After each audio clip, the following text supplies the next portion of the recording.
Well, hi there. Today we are going to learn how to make pan sauce. Yes, because I also cannot cook.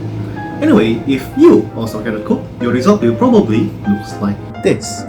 The wine taste is too strong, but considering that this is the first time I make it, I'd say it's pretty good. So, without further ado, let's give it a try. Before we get to the sauce, we need some protein. This is 200 grams of chicken thigh. Now slap it. Some pepper and salt. And sear them with low heat for 5 minutes on each side. Now take the chicken out. Now, see this orange thing here? I was told that this is called fond. It's basically crisped up chicken juice that contains so much flavor. For the wine, I'll be using about 1 cup of this red wine called Cabernet Sauvignon. It's a dry wine with high acidity and full body, whatever that means. I don't drink wine. Anyway, put the pan back into the stove and dump 1 cup of red wine.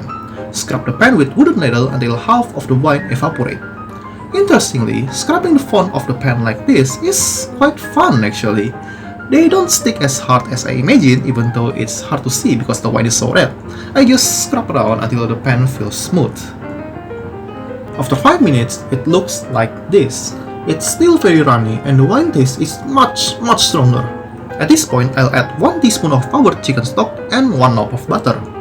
The sauce changed completely. It's not runny anymore and it leaves mark on my pan when I stretch them like this. I'd say it's pretty good. However, apparently they separate after a while. My beautiful sauce has turned into this salty oil with specks of burnt wine in it. Honestly, I don't know how to save it, so let's serve it as it is. To serve, I'll cut up the chicken, add some cherry tomatoes, and also a quick salad with this red baby cabbage. Pour the sauce on top, and here we have my first ever attempt at making pan sauce. Honestly, it's very salty and the wine taste is too strong for me.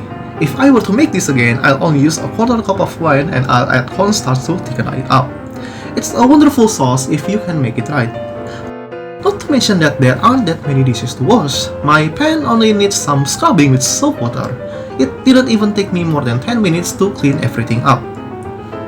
So, in the end, I failed. Quite horribly actually. But still, I had a lot of fun and I learned a lot of new things. And that's for the video. Thank you for watching. Please subscribe and I'll see you next time.